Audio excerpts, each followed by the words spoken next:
Hello, I'm Michael Redmond, professional 9-dan Go player. In this video, I'll be looking at a game between Honinbo Shusaku and Honinbo Shuho. Honinbo Shuho grew up in the neighborhood of the Honinbo school.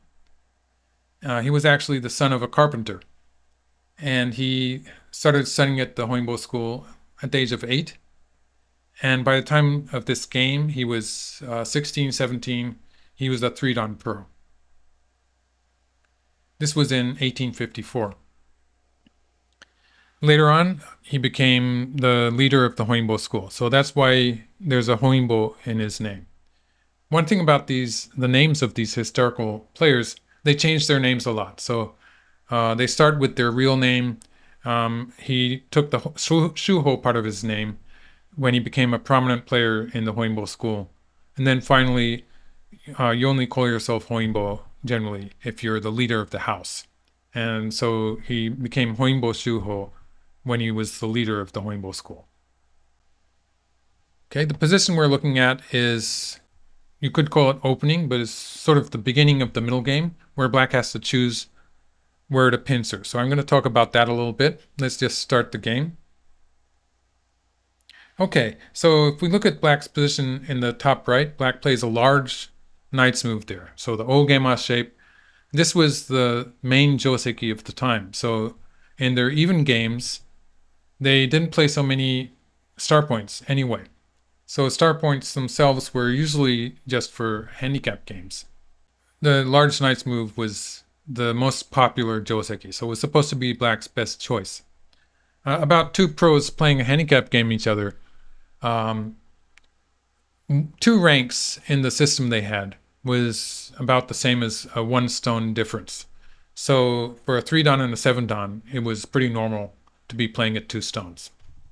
Shusaku and Shuho played about 10 games from 1853 to 1854, all of them at 2 stones. Shuho was a very strong fighting player. He liked to attack, and he was very good at attacking. And so in this game, he's going to do a bit of attacking, although you can see he did seem to start with a fairly solid opening. So it's a handicap game strategy to try to keep the opening relatively simple. So I think that's what he's been doing up to this point. And he plays the shimari. So when black plays this move here, the corner is very close to being a black territory. Although there's various ways that white could try to invade. So you often see white trying to invade at the p17 point later in the game. So that's what this move is doing. White's actually creating a strong position on the right side because he's hoping to invade at p17. So usually white's next local move will usually be here, after which he's going to play here. And this usually leads to something in the corner. So that's the weakness of black's large knight's move, is that there's still a weakness here. And white's game plan is to try to set that up at some point in the game. That said, Katago actually didn't like this move. And so it's a very human move, and there's setting up that pattern that we know so well with white eventually invading at p17. What Katago wanted white to do was to play the attachment here and create a shape in the lower right part of that side, which would reduce the value of a black invasion to the right side. So by creating a relatively strong group in the lower right part, white's degrading the value of the right side so that white can play elsewhere. In this case, white would dive into the corner and start something in the lower left corner. So it would be a much more fast-paced way of playing. Okay, so black kicks, and now black has to choose a point to pincer. For most players, I'd say you're okay if you know that you're going to pincer after kicking, because when black kicks at e3, that does create a weakness. It leaves a weakness at the c3 point. So black's corner is not perfect yet. And by pincering, black can reinforce the corner. So one example of that would be the pincer here, which is maybe a pincer that I would think of playing. And when white plays here, black has these moves that are setting up a connection to the side. Or if white is going to stop black from connecting, black has these forcing moves, which will make it much easier for black to defend the corner. And so that's how the pincer at 1 is working for black. In the game, black played this pincer. Another pincer I would think of playing would be this one. I think the fact that black has a solid position in this corner makes it probably a good idea to be pincering on the 3rd line, just because even if white invades the bottom side, black's group on the right is so strong that black would just be able to play from the pincer stone. So it's okay for the pincer stone to be a bit low. It's easier to make territory from the 3rd line. That said, it's probably okay to play on the 4th line. Maybe this would be a feasible move also. It would be a bit weaker on territory because the 2nd line is open, but probably not such a bad move. So he played a distant pincer, and white actually played away. So you can see white's still putting pressure on that black group. I think Shusaku's idea in this game is he's trying to make an area that he dominates. So he's starting his moyo with an area on the top side, and he's going to spread it to the left side to make an area in the top left area. And of course, when you have dominance over a certain area, that makes it more difficult for your opponent to play correctly when invading it. And so that's a very human thing. It's an idea that he's going to make a challenge to black. And so black plays here. So this works well with black's stone at c7, the large knight's move, because it's reinforcing that weakness while attacking white in the lower left area. So this whole sequence, although white uses an attachment to strengthen the white stones, this is okay for black also because black is getting a solid corner territory. And he's continuing the attack. White actually played away again. So again, it's the idea for white to build an area in the top left. This is where Katago wanted white to play a capping move. So here, and stuff like this. So this would be giving the bottom side to black, but it would be taking care of white's weak group. So that would be a reasonable way to play. In the game, white did want a bit of an adventure. But it's a handicap game after all. So with this move, white does seem to have the hope that if the game proceeds at a leisurely pace, white can maybe play here at some point. After which, if black wants to capture the cutting stone, black will be able to do that. But maybe white's going to get some extra forcing moves from the left side. So that would be relatively successful for white, provided the group in the lower left is dealt with. So black starts an attack. So very important that black is building the lower right while he's attacking white. So this is the area that black wants to create some space in. And so it's very natural that he's playing from that side so as to expand that area. That's the area where black has potential to get some territory. So he's chasing white out. In the process, he's finished off this stone. So he's made it much more difficult for white to do anything with this stone. So white still doesn't have any defined eye shape. So he's keeping that under question also. And black plays here to get the both sides. So he's got 2 sides, and if he can connect this line, he's going to have a big territory, a big area there. So white jumps in. This is threatening the 2-space jump. So if black plays away somewhere, white's going to find some way to cut this connection. So for instance, something like this, it would start looking dangerous for black with issues on both sides, both in the center and the bottom side. So black answered here to connect, and white jumped out. This was a point where black could have played a passive move, so something like this would be a passive move, but instead he starts to attack. So he plays here, and he's going to cut, or he's going to capture the stone at m5. So there's 2 directions he can go. Basically, he's going to surround the bottom side without having to play anything on the 3rd or 4th line. And white plays here. So this is an unusual move. It's making it difficult for black to capture this one stone. So that's the idea that white has here. So black cuts here. And at this point, white was still not really completely connected up. So black has the threat of pushing here and trying to cut white off. But he jumps in. He jumps into black's area, probably with the idea that he has some room to make some eye space. So just looking at this isolated, it is sort of difficult for black to continue the attack here. So black starts from the top side.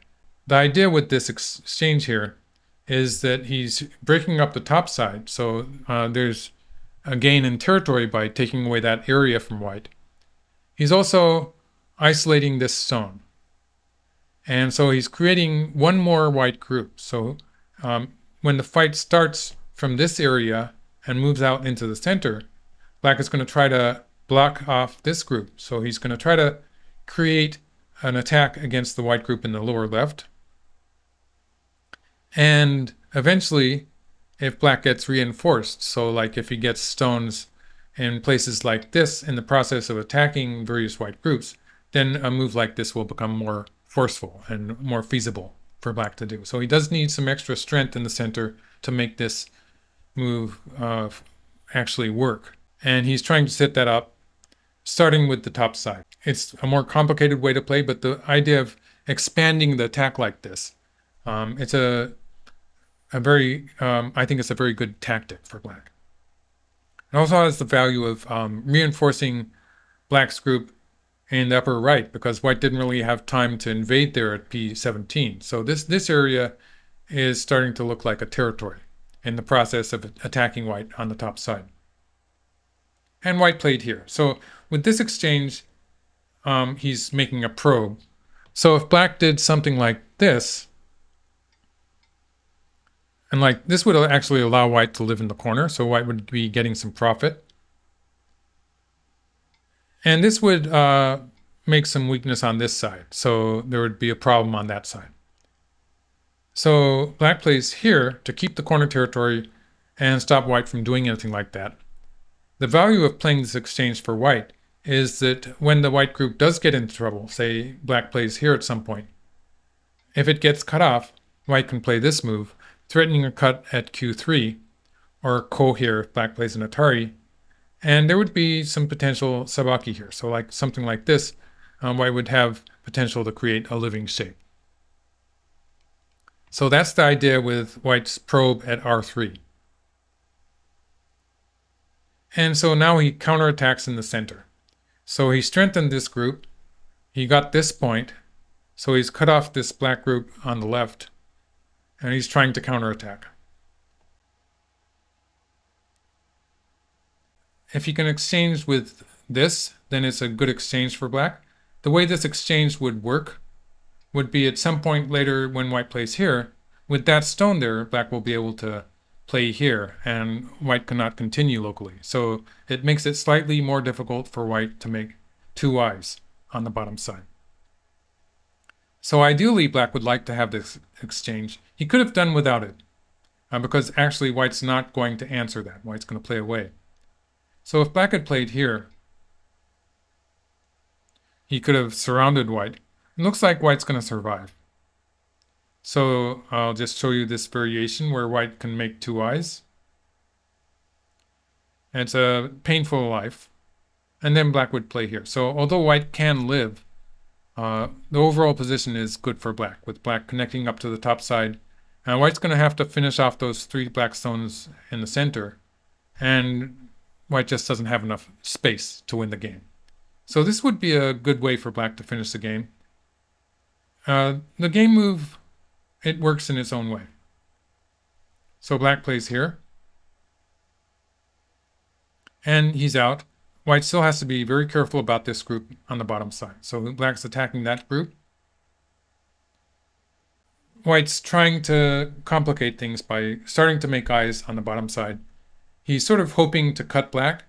Of course, the direct cut, it's not going to work. So after black plays here, this is not working because black just captures the white stones. So that's not working yet.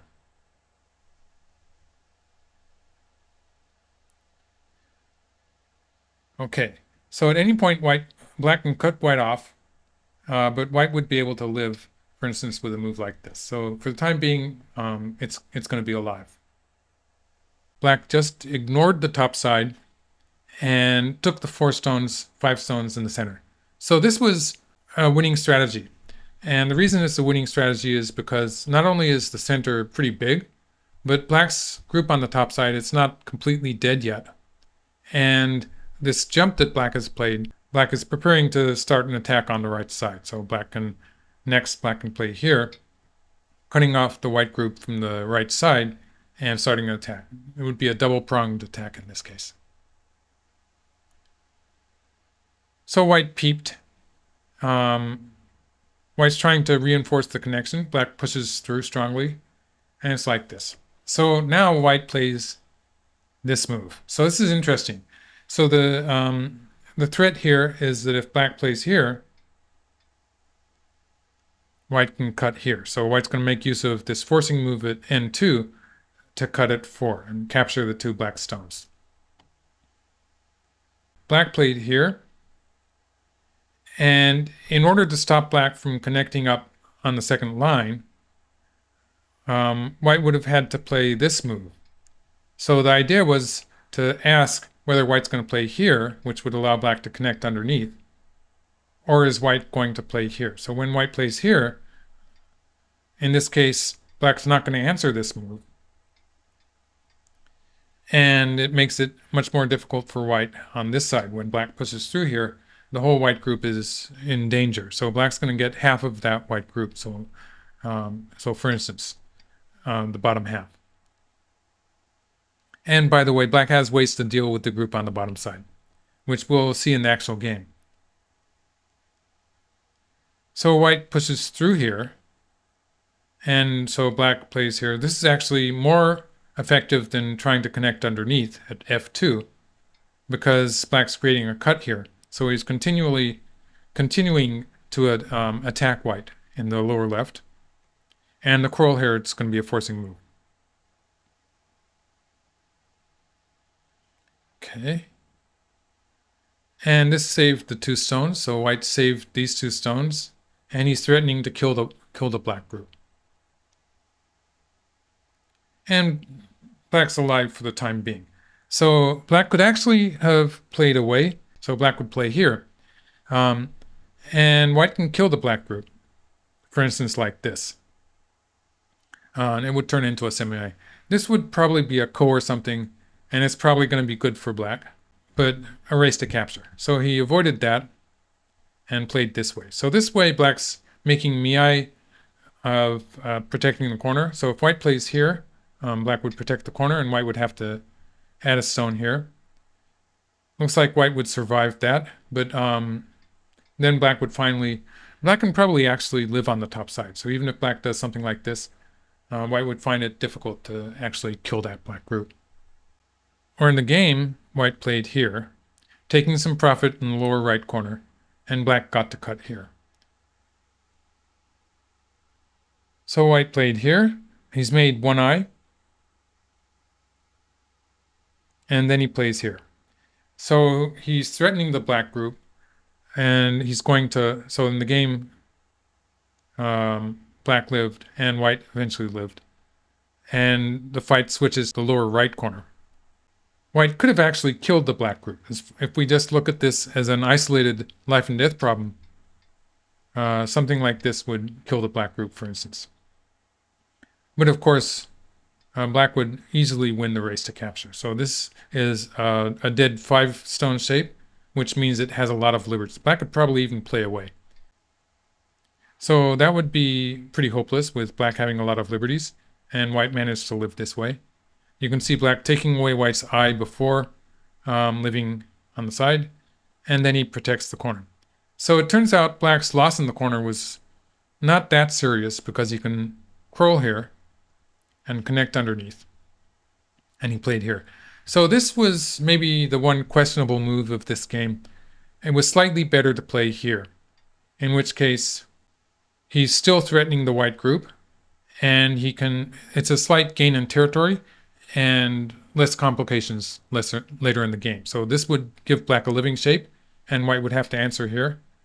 It means Black would be able to play away and take the initiative on the top side. So in the game he plays here, the one problem with this was that it did leave a potential ko. So in this variation, white does have, he starts with this. And it's going to be a ko. So if black connects there, white can make a ko out of it. And so there's some a potential problem there with the peep at the first line there, which could have been an oversight. So he could have avoided that by playing this shape, which is alive because if white tries to kill it, black has this and can capture this stone. So it's just not working for white. And so white would play here. So in this variation, black has a more solid life.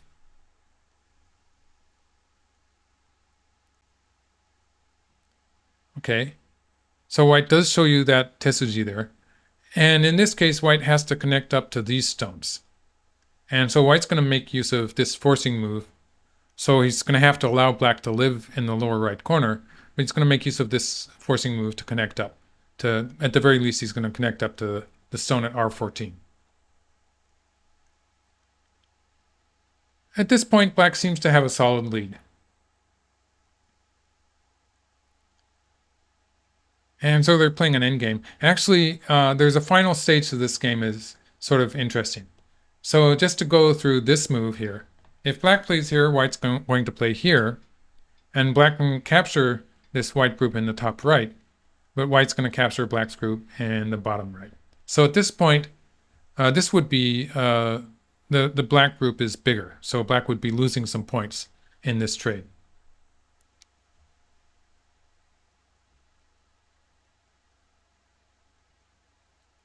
Okay, so they're playing endgame. As white adds stones to that, the white group is getting slightly more important. And when white plays here, he's probably not going to be able to play the ko. But so the idea is probably he's just going to end up playing something like this, or maybe this one. Adding a stone there would be a reasonable move. So white's probably heading towards this diagram. And when black sacrifices the lower right corner, this white stone is going to become a wasted move. So he took this opportunity to make the trade. And in this case, the black group was dead anyway, even if white had not played this move. So the timing of this trade was very interesting in that black managed to make one of white's stones wasted. And it wasn't, it was good also. It was an even trade. Maybe black gained a point or something like that. It was a very small gain that black got, but the timing was important. And the moment white played this move at Q7 was the perfect timing to make the trade because Q7 became a useless stone. And so they're going to finish the endgame. White started a ko here. So he just allows white to connect up, and they're in the endgame here. And we'll just let them finish the game.